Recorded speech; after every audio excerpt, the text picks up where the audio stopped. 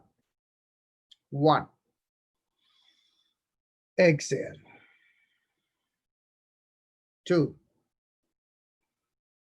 Exhale. 3. Exhale. 4. Exhale. 5. Exhale. 6. Exhale. 7. Exhale. 8. Exhale. 9. Exhale. 10. Exhale. 11. Exhale. 12. Exhale. 30. Exhale. 40. Exhale. 50. Exhale. 60. Exhale. 70. Exhale. 80. Exhale. 90. Exhale. And 20. Exhale. Bring down the hands. Close your eyes. Observe the sensations within.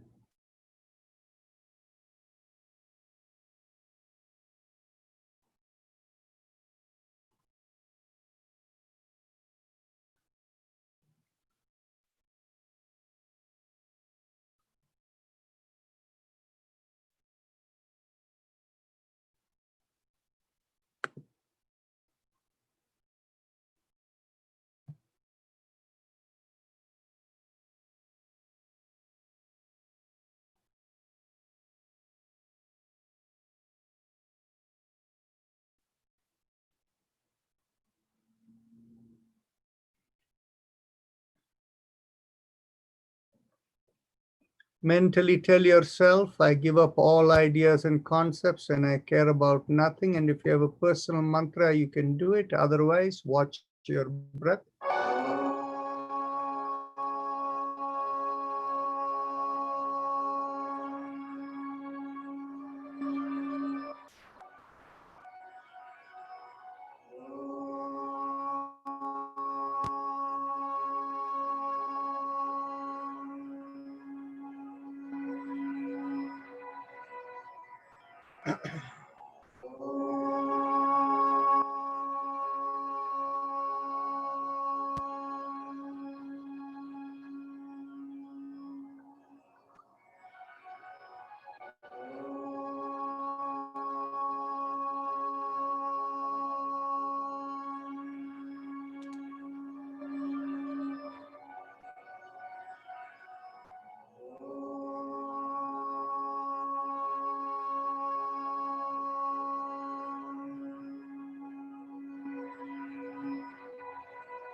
Mentally tell yourself, may I be guided to fulfill the purpose for which I am born. And with that as the thought, raise your hand up and bring it 6 inches in front of your eyes and look straight into the palm of your hands when you open your eyes. So with that, we finish the practice session. If there is anybody new and would like to introduce themselves, please do. And by the way, a reminder, tomorrow's session is going to be an hour-and-a-half session, so there won't be any time for talking or discussion. And so also the Sunday. Any questions? Go ahead. This is Darshana. Yep. I just wanted to find out, like when we do the bending down, when we stand up and bend down, do you bend down in the tabletop position, or do you bend down as much as you can? Like you bend See, down what straight? happens is, yeah, I'll answer the question. See, what Okay. happens is we have to be sensitive to who is the person, right? Okay. So what Okay. happens is for people who are in their 80s and people who don't have stability in the feet, for them, I will recommend that they hold the chair or something firm. And instead of holding the back of the chair like this, a back of the chair is not as steady if this chair moves. Okay. Yeah. So what happens is if they go to the seat of the chair and place their hands over there, then it is more steady. Okay. So the real exercise is if I am not mindful of the physical condition and everybody is in great shape, the real exercise is to bend from the hip without bending your knees and to be coming down as much as you can. And what will happen is you don't need to force yourself to come down. That is the beauty of it. All you need is to make an effort to bend and stay there, inhale and exhale. And over the period of 2.5 minutes, you will automatically find yourself going down a little more and little more. So what is happening is the gravity and the breath is loosening your muscles and is taking care of it, right? Okay. Yes. So yes. yes. And also when we do mantra, from the bottom of your feet to the top of your head, I'm still trying to remember and get it right. But at that time, you also focus your mind to that part of the body also, and then say the mantra. If you don't do that, how will you feel it go from the bottom of the feet to the top back of the head, unless your mind is involved, right? Okay. Yeah. So the mind has to go to that, whatever it says from the feet, Exactly. you put. So yes, when you So, do the mantra Aim, the mantra goes to the mind goes to the feet and ankle. Shim, the mind moves up to the knees. And then knees, okay. as you do Jim, the mind moves up to the base of the spine. And so it feels like vibration moving from the bottom of the Moving. feet up all the way to the back of the head. Okay. Okay. So I just have to practice a little bit more so that I could stay up with you with the mantra, and because I'm still like focusing on my body, and then the mantra goes really fast. So I might have to practice on my own, looking You at the can mantra and practice on your own, or if you keep coming long enough, after a period of 3 weeks, it'll all settle in. all settled in. Okay. Okay. Okay. Thank you. You're Thank you welcome. so much. I have one question. Yes, go ahead. When we do this mantras, lam, hum, and how much should I exhale? Should I do complete exhale to the maximum to repeat the second time, or what is the best way to go? You're talking of the chakra vibrations. Yeah, like when you say hum, and the next hum, should I exhale completely? How much should I exhale? Just the light Okay. or all the way? See, what happens is you have to do it in a relaxed way and in a focused way. How can you be relaxed and focused? You can be relaxed and focused when you are doing the deep breath. You can be relaxed and focused at the same time. And so when you do now, if you're extremely sensitive, what you will find is when you're doing the vibrations wherever you are doing, whether in the middle of the chest or the navel or wherever, when you're doing the mantra, as the breath is flowing and you're going, even though the focus is here, you'll feel the vibration rising up and up and up. Now, the criteria, so until you do it long till the breath is gone. So the idea is to do it till the breath is gone. Wow. The reason is because that way the vibration resonates and helps to clear the chakra better. Yeah, and sometimes I feel when I this chakra and your mind, I feel such a vibration, you know, really feels good. And the other thing is, when what kind of position of face should we lift our neck a little bit up, or just the level, you know, as when we say Om and all those things. What is the See, best position of neck? the idea of the head to be straight is always good. Ah. But sometimes what happens is when you feel vibrations, the chin lifts up a little. But you don't want to go too much like that. Okay. Oh, okay. Okay. So this is the right position, little bit higher, fine. Higher, That will okay. happen naturally. Okay. Thank you so much. You're welcome. I have Dr. Rajan. Yes, Same. go ahead, Sirish Desai. Yeah, when you say Lam chakra, you are exhaling, right? That's right. And when you say Om, are you inhaling or No, exhaling. exhaling? Okay. Yeah, think of it. If you don't have breath inside, you cannot talk. There is no sound coming.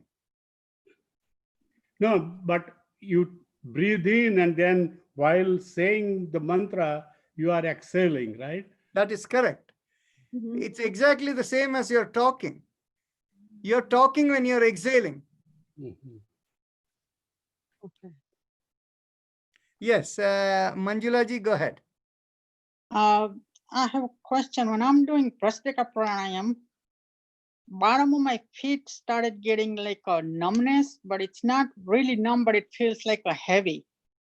Mhm. And I do have a neuropathy in my feet. So anything you can tell me I can do?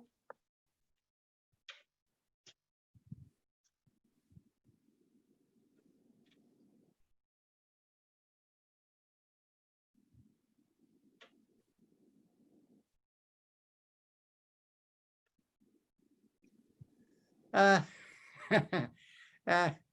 we need to have a separate conversation, because what it is the Bhastrika pranayama is trying to bring more energy to your leg. Okay. Your leg, because of the neuropathy, Uh-huh. is it is when the energy is trying to push over there, it is not reacting, and that Okay. is why you feel the heaviness. Heavy. Now, Okay. typically what happens is when there is neuropathy, the Ujjayi pranayama, happy face breathing, works. But in Okay. your case, it won't work. I don't know the reason why. Okay. Okay. So in your case, we need to read your nadi to figure out why it is. Now, we are in a public forum. The whole world is watching you. So Okay. you don't need to say anything about your personal condition if you don't want to. Okay. But there must be some underlying condition why the neuropathy is there. And until we can address that issue, nothing else will work. Okay. So should I send email to Balmukud? Sure, you can. Okay. All right, Dr. Rajan. Thank you so much. Oh, another thing I want to update. Since I'm doing a Bahi Kumbha, my acid reflux improves quite a bit. You know what? Your Bahya Kumbhak will give you relief for your your neuropathy too. Okay. Okay, Dr. In fact, Rajan. they are all related. Okay. Thank you so much. You're very welcome. Anybody else? Dr. Rajan, I have a question. Yes. So when I mean, I know tomorrow we'll do Kapalbhati, right? So when I do that Kapalbhati, right, beyond 10 or 15 breaths, I feel like taking a deep breath again. So is it because I'm doing it too hard? Because perhaps your timing is not in sync. Yes, because you're doing too hard, right? But then you say that when you exhale, you have to completely get out all the air, right? See, what happens is it has to be done with ease also. Okay. when ease is lost, everything else is lost. Because without ease, the body's communication is disrupted. So what is the balance? When do I say that, this is enough of, when I feel that this is, how do I say I've exhaled enough? Is there a point when I lose that? Okay, how do you say you have exhaled enough? Yeah. The way in which you know you have exhaled enough is, no, Darshana Patel, don't touch your screen and yeah, unmute. Okay, so people here have been unmuting themselves and there is feedback. Okay, so that's why I paused. So now, how do you know, what was the question you asked? So my question is, when I do Bahya Kumbhak, right? How Yeah. do I know that I have exhaled enough and, now that I can continue that series of exhalations? What is the point? The point is where you feel you have comfortably exhaled enough. If you feel you have to strain to exhale a little more, you have gone beyond that point. Okay. All right. Thank you. And what is Bahya Kumbha? We will do Bahya Kumbhak tomorrow. Oh, okay. Thank you. Okay. So now, Arun Chakla, you had a question outstanding. And what happened was, yesterday we were looking for you to answer that question and you were not around. And so let's answer your question. So we said actually, we'll wait for you. Actually, 2 questions. Go ahead. Thank you so much. Go ahead. There were 2 questions that are outstanding. Yes. The first question was, so you said that the subtle and the friction between the subtle and causal body cause autoimmune diseases. So then the question was, how do babies who are born get autoimmune diseases? Because they're just born, they didn't do any karma. Yes. So, and the second question was the larger one about, as a civilization, when did we start our decay into where we went into? Yes, I will answer both these questions, but I'll keep the last 10 minutes for that because they're extensive answers. Is there any quick question on the practices we do? Yes, Satyapalji, go ahead. Unmute yourself. Yeah, when I do this, holding the elbows in the back and turn to the right or left, I cannot do it while sitting. I have to stand up. Is that okay? There is nothing wrong if you stand up, but only be careful you don't lose balance. No, I'm very nice in balance right now. Okay. So you're responsible for taking care. That's fine. No problem. Okay. Thank you. Okay. Question? Yes, go ahead, Mr. Srinivas. Yeah, so when I do Kapalbhati, I find that when it's a little faster, I feel stable. When it's too slow, I'm not able to kind of do it for too long. So that's correct. So the thing is basically do it at the speed that you're comfortable with. Okay. Okay, and so you don't have to follow my speed. Okay. Now I'll tell you what happens. When you inhale and you hold the breath a little bit, that increases the air pressure inside your lungs. Okay. And that can create instability. And similarly, when you exhale and you're straining to exhale out completely, that can again create instability. So you work according to this thing. It is a good question. Thank you. Okay, thank you. Okay. So go ahead, Avni. So all thoughts are energy, and just like we do the mantras, that's also a vibration, right? So when we do the high in and then out of our head, that is basically a vibration that disperses out. But what it kind of becomes small particles, what happens to that energy or vibration? Okay. See, the question you have asked is, even thought is energy, vibration is energy. What happens when we do high mim? Okay. Finally, everything in the cosmos is only energy. But the key question is whether it's dumb energy or smart energy. What is a smart energy communicates along with it. It communicates some action. Now, if we are going to, you see, when we plug in our computer and we get electricity from the plug point, that one is, we think of it as dumb energy. Whereas on the other hand, when that energy runs with a program and gives you a picture on the screen, that energy is doing something specific, right? So my words are energy, but then the words are specific words, directed words. So there is a program, there is an intent coming out. So same way, Hai Mem is really a programmed energy flow. And what really comes out of it is from the Yoga Sutra perspective, energy flow has three qualities to it. One is sluggishness. The other is very overactive, hyperdrive, hyper motivated. And then the other is smooth flow. Okay. So these are the three ways in which it flows. The combination of these three flows creates different programs. So, but then the energy that has gone out and it disperses, these are vibration. This is good energy, right? Like you said, this is not the sluggish energy. This is the vibration of the Hai Mem It goes out of the head and I'm guessing it disperses, but it has to go somewhere. Does it get attracted to it? See, the thing is basically the Hai Mem energy, the moment you stop Hai Mem and you pause, at that time the flow is sluggish, it stops. And when you do Hai Mem the starting is always a little bit hyper, and then it is smooth. Now what happens is, what do you mean, where does this energy go? This energy is simply flowing. Now let me ask you a question.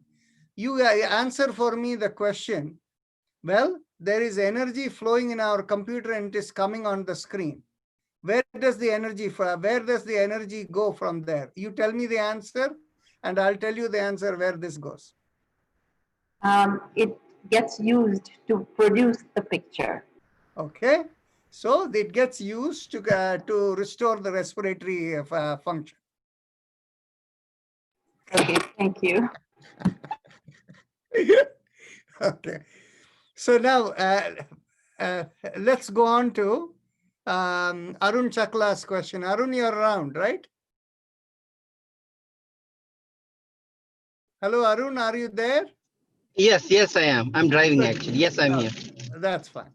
So the question related to children when they are born with very difficult autoimmune conditions and things like that. Okay. So there are two elements to it. There is one thing as a part of the cosmic flow. While we think in terms of things in life as good and bad, from the cosmic perspective, nothing is good or bad. Unless there is good, you won't know what is bad. Unless there is bad, you won't know what is good. Okay?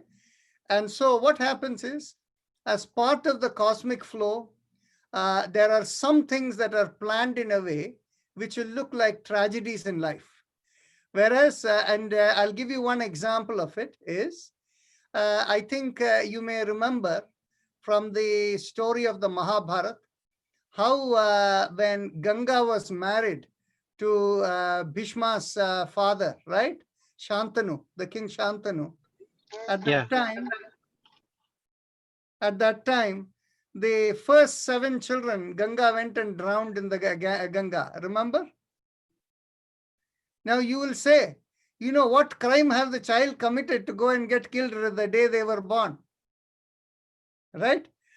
So what happens is, there is one segment of it which is part of the cosmic flow which we cannot know.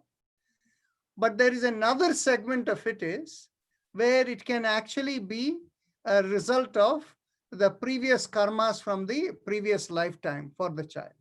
Okay. The one area in which we have actually studied quite a bit, and this we discussed this yesterday, was the area of autism. Okay. Now, children are born autistic, means what it is, and that is because we explained in the previous Janma, they had lot of siddhis and they have high Atma Vidya. That is why autistic children have sometimes extraordinary capabilities, but they are non-functional. Okay, so in the previous lifetime, they had high Atma Vidya, but they misused it in an adharmic way. And as a result of it, the cosmos cut off their cosmic connectivity. We cannot function without cosmic connectivity. Without that, we cannot interact. Inability to interact is equal to inability to function. Okay, so both of them are present. So that is the answer for your children. One is it could be part of the cosmic play from the time before, or it could be part of the karma. Either case, it will play out that way. Now, the second question you asked about is the historical phrase that question one more time. What part of history are you referring to? So these literature, right? You talk about the Yoga Shastras, Nyaya Shastras, and all. These were written maybe, let's say, some 8,000 or 10,000 years ago. Now, we had, if you look at it, this is I mean, if you read this stuff, if you look at the Western civilization, right? Some of these, what you're saying is right now validated through study of quantum physics and all that. As long as they were in the mode of classical physics, nobody even could understand or validate this. So we had such immense knowledge. But then if you look at the recent history that we study in history books, you know, subjugation and being conquered, and you know, we have all these castes and all these things, a lot of divisiveness that came into our country and the degeneration that happened. What was the start of it? Because uh, if we went to that position, right, some things have happened before which caused our our thinking to go wayside. Something happened, and I'm just trying to understand, how did that degeneration happen to us? Okay. See, the quick answer to it is everything is the play of Maya, the cosmos. Things go up and down. And that is the idea of the Chatur Yugas, right? So going up and down, so that is how it happens. But if we want to look at it from a little bit more from the perspective of humanity and civilization, there are some very interesting aspects to it. You see, in the ancient world, if you go back 50, 75,000 years back, from a scientific perspective, the modern human being, the Homo sapiens, is considered only about 200,000 years old. And before that, the previous generation were called Homo erectus and, the Neanderthals and all of those kinds of things. But the human form has been around for a couple of million years. Okay. So now the current Homo sapiens is supposed to have come out of the San Bushman in East Africa. Okay. And so the San Bushmen apparently have the features of Caucasians as well as the Mongoloid as well as the Negroid. They are a mix of all of them. Okay. And the weather conditions seem to have made changes as people have migrated. Now, the current genetic literature, actually, it is very interesting, is there has been gene mapping done across the world to see how gene mutates. Now, what happens is the male gene, which is the Y chromosome, actually every human being, every man has a Y chromosome and the X chromosome. The Y comes from the father, and the X chromosome is the combination of two X's that the mother has. Every woman has two X chromosomes, okay? And so what happens is the Y chromosome in the paternal lineage among the male continues.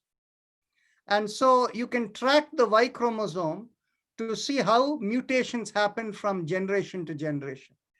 Now, in genetic studies, they have looked to see approximately in how many generations one mutation occurs, okay? And once a mutation occurs, then after that, the people who carry from there, they will all have that mutation. And further down, if again a mutation occurs, so if you look at the male, Y chromosome, you can figure out where from the, the race start and how it spread and all of that, okay? So based on that, the conclusion is that the first wave of people of San Bushmen who came out of East Africa, they first came walking along the coast and fishing or whatever they were doing to eat and all of that. And they came and settled partly in South India, partly in India, and then they went all the way to Australia. So, and what you can find is, if you look at the South Indian people who are near the Madurai area, and if you look at their genes, Y chromosome for males and the Australian Aborigines, their Y chromosomes are exactly identical. Okay, so now on the second wave that came out of East Africa, the San Bushmen, they went and actually settled in Central Asia, the Kazakhstan area. And they stayed there for like 10,000 years.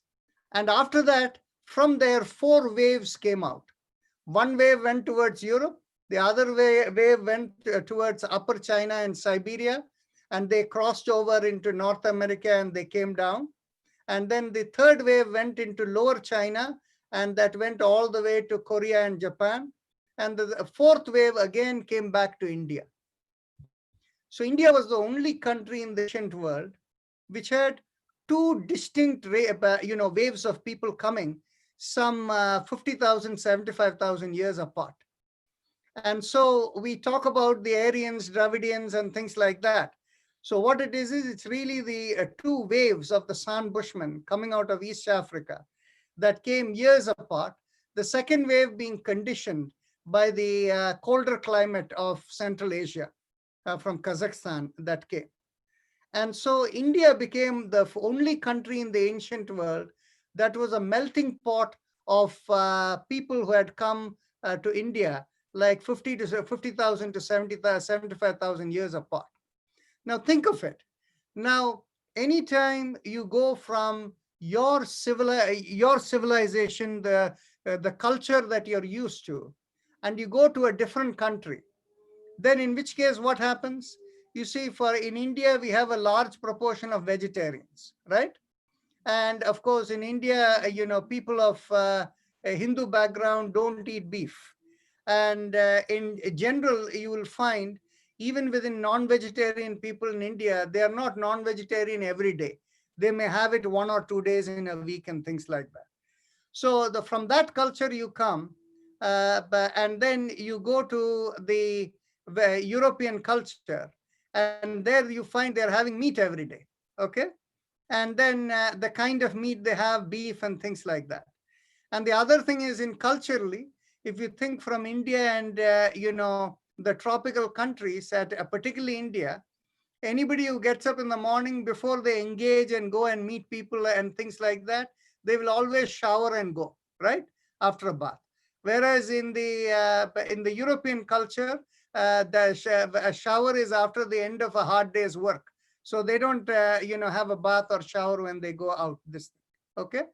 So, and the kind of music, all of these things, when you go outside your culture, you're always going to think, oh, my culture, oh, these people, they don't even have a shower. Oh, they're eating this kind of meat.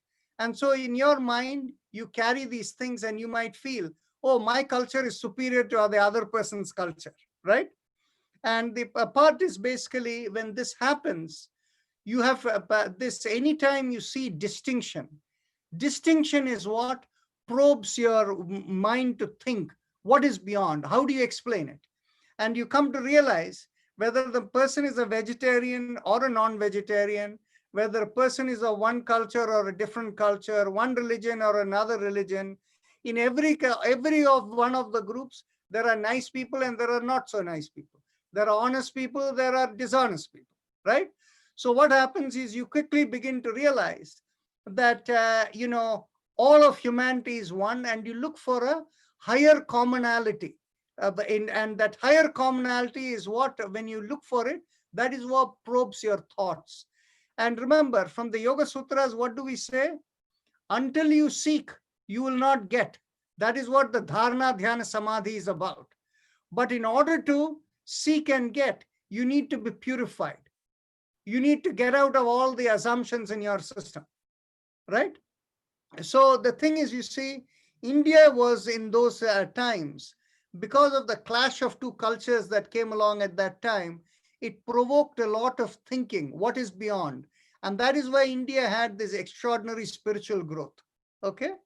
Now, of course, the Western conquerors came to India, and whether you like it or not, as part of all the looting of wealth and things they did, they also took spiritual knowledge from India. If you think in terms of the person who wrote the book, The Serpent Power, and that book is basically Tantra Shastra.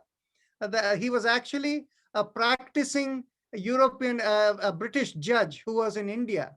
And this British judge became so interested, he went and learned all about Tantra Shastra, and he wrote the book. So you can understand that it spread all over the world. Today, of course, if you think in terms of the melting pot of all cultures, here it is in America, right?